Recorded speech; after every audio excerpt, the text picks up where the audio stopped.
Hello everyone, thank you for watching the video.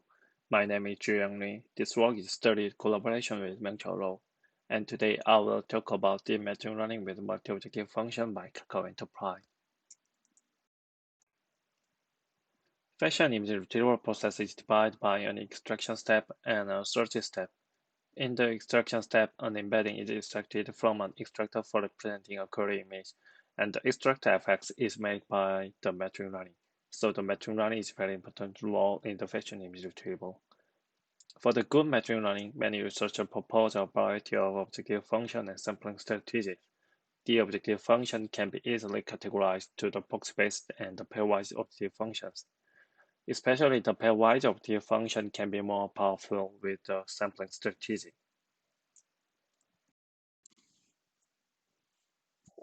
If the pairwise objective function or the proxy-based objective function is applied to a node, is it enough to train the good machine learning? Maybe it's not enough. For example, if we train the machine learning with a proxy-based objective function, the embeddings are located like left side image. I2, I4, and I5 are close to each other, but they are included two different classes. That case is easily found because the objective function only considers the similarity between the embeddings and the proxies. If we only apply the pairwise objective function, we can find the other problem. In the figure, I4 cannot have any positive pair because there is only one sample for the class 2. I4 is only participating in the training as the negative pair. In max, it is difficult to define the boundary of class 2. To overcome the problem, we propose the deep machine learning with multi-objective function.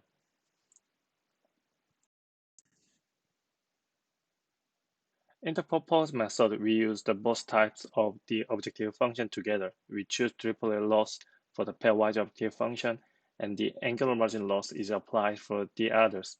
We also apply the regularization term to the angular margin loss for considering the similarity between the proxies.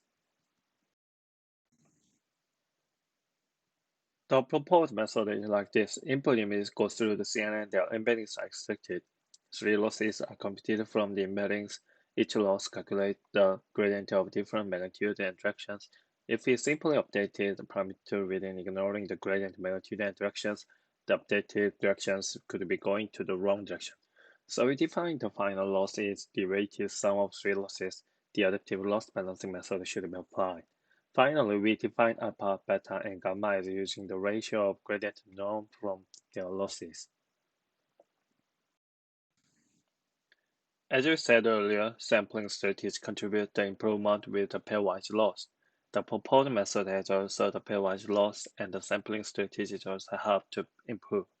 However, if we apply the one of the previous proposed sampling strategy, we can sample the bad case.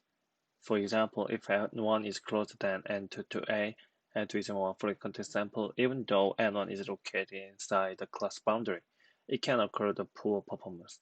To sample frequently near an anchor, near a proxy, or between an anchor and proxy, we define the sampling strategy should be the sum of the anchor-based sampling weight and the proxy-based sampling weight. Each sampling weight definition refers distance-weighted sampling.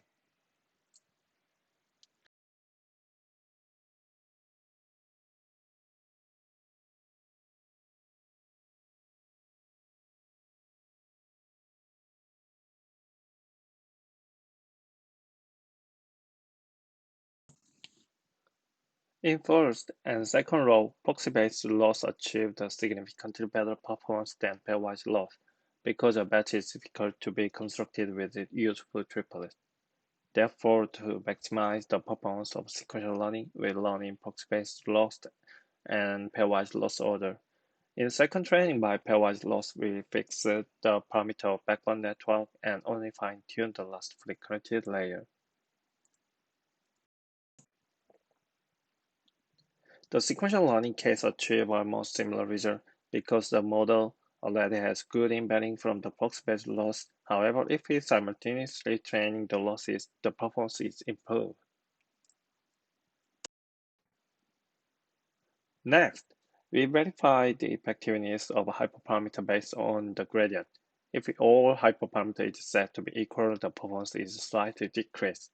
However, The proposed balancing method can be improved to performance. More detailed analysis is provided in our paper. Now we compare the proposed sampling strategy. Distance-weighted sampling has the limitation for the improving. However, the proposed sampling strategy can be more improve the performance. Finally, we compare the proposed method and the other state-of-art method. Our method recruits the new state-of-art and recur at one.